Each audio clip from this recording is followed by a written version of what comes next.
নিজের স্ত্রীকে বিশ্বাস না করে গ্রামের লোকের কথায় লাজুকে কষিয়ে চড় মারল সুদেব। যে লাজু নিজের অসুস্থ শরীর নিয়েও সংসারে ফিরতে চেয়েছিল, তাকেই আজ চোর বা অপরাধীর মতো বাড়ি থেকে ঘাড় ধাক্কা দিয়ে বের করে দেওয়া হল। কিন্তু লাজু কি এবারও মুখ বুজে সব সহ্য করবে, নাকি অনুভবের হাত ধরে শুরু হবে লাজুর এক নতুন যুদ্ধ? আজকের পর্বে দেখুন লাজুর ঘুরে দাঁড়ানোর সেই অবিশ্বাস্য গল্প। সম্পূর্ণ জানতে ভিডিওটিতে একটি লাইক করে দেখতে থাকো। গল্পের শুরুতেই দেখা যায় লাজুর শরীর অসুস্থ বলে লাজুকে নিজের গাড়িতে করে বাড়ি দিয়ে আসতে চাইছে অনুভব। কিন্তু লাজু বলে, তুমি আমার জন্য আর কত কষ্ট করবে বলো তো, আমার তো খুব খারাপ লাগে। অনুভব বলে, তোমার জন্য এই কষ্টটা করতে পারলে আমার যে আবার খুব ভালো লাগে। আর শোনো, বেশি পাকা পাকা কথা বলতে হবে না তোমাকে। তোমার শরীর এখন অনেকটাই অসুস্থ, তাই তুমি কিন্তু বাড়িতে গিয়ে বিশ্রাম নেবে, এক্সট্রা কোনো কাজ করবে না। কথাটা মাথায় রেখো লাজু, তুমি কিন্তু ডাক্তার, হবু ডাক্তার। তোমার নিজের শরীরকেও কিন্তু ততটাই যত্ন করতে হবে যতটা তুমি ঠিক পারবে। দেখো, একটা কথা মনে রাখবে, তোমার কিছু হয়ে গেলে কিন্তু কারুর কিছু যায় আসবে না ওই পরিবারের। তাই ওরা তোমাকে দিয়ে খাটিয়ে নিতে চাইবে। এরপরই লাজু সবটাই বুঝতে পারে আর বলে, কি করব আমি, আমার তো কোথাও যাওয়ার জায়গা নেই। আমাকে যতই মারধর খাই, আমাকে ওখানেই থাকতে হবে। অনুভব বলে, কে বলেছে তোমার কোথাও যাওয়ার জায়গা নেই? আমি আছি তো। মনে মনে ভাবে লাজু, তুমি সেই জায়গাটা ডিজার্ভ করো যেখানে আমি তোমাকে অনেক কেয়ার করব, অনেক ভালোভাবে রাখতে পারব। সত্যিই তো, তোমার সাথে যা যা হয়েছে সবটাই খুব আনফরচুনেট হয়েছে। কিন্তু আমি মানতে পারি না যে তোমার ওই গ্রামে ফিরে যাওয়াটা। কত ট্যালেন্টেড মানুষ তুমি একজন, পড়াশোনা করে তুমি নিজের ভবিষ্যৎটা গোছাতে চাইছ, কিন্তু কিছু মানুষ আছে যারা তোমার এই ক্রেডিটকে কোনো দিন মানতে পারবে না, তোমাকে দিয়ে খাটিয়ে নেবে। এরপরই লাজু বলে, এখানেই দাঁড়াও, আর বেশিটুক নিয়ে যেতে হবে না, আমি এখান থেকেই চলে যেতে পারব। অনুভব বলে, তোমার বাড়ি তো এখান থেকে অনেকটাই দূরে, তুমি এখানে নামলে কি করে হবে? আমি তোমাকে বাড়ি পর্যন্ত দিয়ে আসি। কিন্তু লাজু বলে, না না, তুমি বাড়ি পর্যন্ত গেলে অনেক ঝামেলা হতে পারে। তুমি তো জানোই সবাইকে গ্রামের মানুষজন কোথা থেকে কি দেখে নেবে, তারপর একটা অনর্থকাণ্ড বেঁধে যাবে। তার থেকে বরং আমি চলে যাই, আমি যেতে পারবো, কোনো অসুবিধে হবে না। অনুভব বলে, তুমি পারো বটে, কে কি বলবে এসব ভেবে তোমার কি লাভ হবে বলো তো? শোনো, একটা কথাই মাথায় রাখবে, যে আমি সবসময় তোমার সাথে আছি, এর থাকব। কেউ তোমাকে আলাদা করতে পারবে না আমার থেকে। এর মধ্যেই গ্রামের একজন দেখে নিয়েছিল আর ভাবে সুদেবের কানে এই সমস্ত তুলে দেবে। এরপরই লাজুকে জলের বোতলটা দিয়ে দেয় আর বলে, তুমি এতটা রাস্তা আবার যাবে, জলটা সাথে রাখো, জলটা কিন্তু পরিমাণ মতো খাবে, বুঝেছ? লাজু বলে, এটা তো তোমারও লাগবে, তুমি রেখে দাও। অনুভব বলে, না, এটা আমার লাগবে না, তুমি নিয়ে যাও না। আর তুমি আমার জন্য এটা ভেবো না, তুমি নিজেকে নিয়ে এবার একটু ভাবতে শেখো তো। অনেক হয়ে গেছে, কেন যে এগুলো করো বুঝি না, নিজের যত্ন নাও। এরপরই লাজুকে একটু এগিয়ে দেয় অনুভব, আর তারপর অটো করে লাজু বেরিয়ে যায়। অনুভবের তো অনেক খারাপ লাগে আর বলে, চাইলেও তোমাকে আমার কাছে ধরে রাখতে পারি না। কেন যে পারি না, এর উত্তরই শুধু খুঁজে বেড়াই। এর মধ্যেই লাজু বাড়িতে চলে গেছে। তখনই লাজুর বড়জা গৌরী বলে, ওই তো লাজু চলে এসেছে। লাজু, তোমার শরীরের কি অবস্থা হয়েছে? চোখ মুখের দিকে তো তাকানো যাচ্ছে না, একেবারে শরীরের অবস্থা খুবই খারাপ। তখনই দীপা বলে, সত্যি ছোট বৌদি, তোমাকে দেখেই বোঝা যাচ্ছে তুমি ঠিক কতটা অসুস্থ। লাজু বলে, আমাকে নিয়ে ভেবো না, আমি এখন আগের থেকে অনেকটাই সুস্থ আছি, এখন আমার শরীরটা আগের থেকে অনেকটাই ভালো। এরপরই কমলা এসে বলে, তা তোমাকে আসতে কে বলেছিল এখানে? তোমাকে আমি বলেছিলাম যে তুমি পরীক্ষা দিতে যাচ্ছ ঠিকই, কিন্তু এই বাড়িতে ফিরে আসবে, তুমি কেন ফিরে আসনি? এরপর লাজ্জু যথারীতি বলে যে আমার শরীরের অবস্থা খুবই খারাপ ছিল, আর সেটা তো তোমার ছেলে জানে, সে তো আমাকে নিতে গিয়েছিল, তারপরেও আমি অসুস্থ হয়ে গিয়েছিলাম। কমলা বলে, তোমার মতন এত রুগ্ন মেয়েকে না আমি এই বাড়িতে রাখতে চাই না। কমলার কথা শুনে লাজুর অনেক বেশি খারাপ লাগে, তবুও লাজু সবটা মেনে নিয়ে থাকতে চায় বাড়িতে, আর বলে, দেখো, যা হওয়ার হয়ে গেছে, এখন তো আমার শরীর আগের থেকে অনেকটাই সুস্থ, আশা করি আর কোনো সমস্যা হবে না। কিন্তু কমলা কোনোভাবেই লাজুকে মানতে পারে না, আর বলে, তোমার শরীরের কোনো গ্যারেন্টি নেই, কখন যে আবার অসুস্থ হয়ে যাও, তার কি কোনো গ্যারেন্টি আছে? দীপা তখন বলে, মা, ছোট বৌদি এসেছে আর তুমি ওর সাথে এত খারাপ ব্যবহার করছো? এরপরই সুদেবের সাথে সেই গ্রামের লোকটা কথা বলতে থাকে আর বলে, কিরে সুদেব, তোর বউ তো দেখছি এখন বিশাল বড় মাপের মানুষ হয়ে গেছে গ্রামে, আজকাল গাড়িতে করে আসছে। ওই যে শহরে ছেলেটা, যাদের বাড়িতে কিনা তোর বউ থাকতো, সেই ছেলেটা ওকে দিয়ে গেল, কত আদর যত্ন, কত কিছু করল আমারই সামনে, আমি তো দেখলাম খুব ভালো মতন।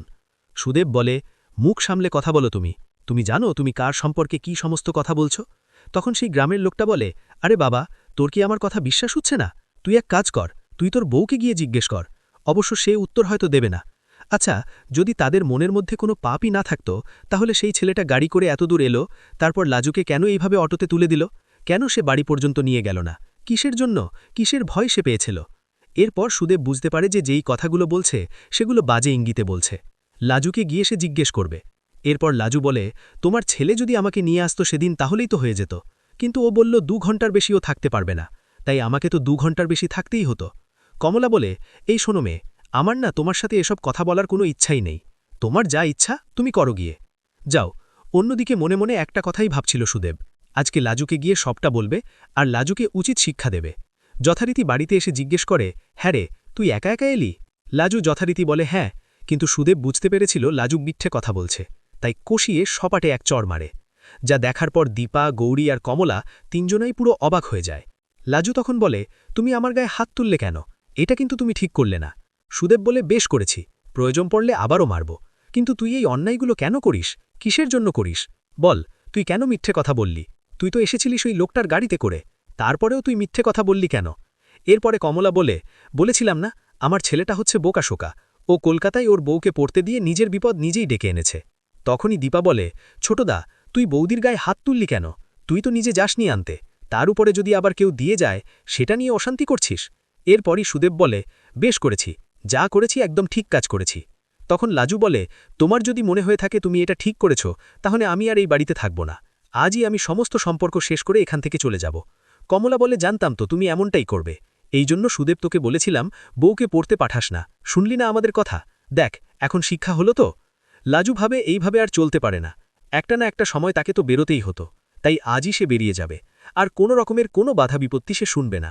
অন্যদিকে অনুভব বনলতা তাকে একদম উচিত কথা শুনিয়ে দেয় আর বলে, শোনো, লাজুর পিছনে না এরকম লেগে তুমি নিজের ভবিষ্যৎটা নিজে গোছানোর প্ল্যান করো, কারণ আমার মনে হয় তোমাকে আর বেশি দিন এই বাড়িতে থাকতে হবে না। শোনার পরই বনলতা ভয় পেয়ে যায়। সুদেবের সেই অতর্কিত আঘাত লাজুর শরীরের যন্ত্রণার চেয়েও মনের ভেতর বড় এক ভাঙন ধরিয়ে দেয়।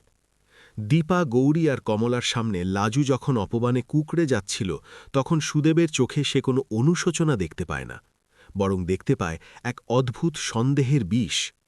লাজু স্থির করে নেয় যে সম্মানের বিনিময়ে এই বাড়িতে তার আর থাকা সম্ভব নয়। সে নিজের ভাঙাচোরা ব্যাগটা টেনে নিয়ে তাতে সামান্য কিছু বই আর নিজের সামান্য কাপড় গুছিয়ে নেয়। কমলা তখনও বাইরে দাঁড়িয়ে চিৎকার করে বলছে, যাচ্ছিস যখন যা, বিদেয় হ, তোর মতো মেয়ে না থাকাই ভালো, আমার ছেলের জীবনটা তুই এমনিতেই বিষিয়ে দিয়েছিস।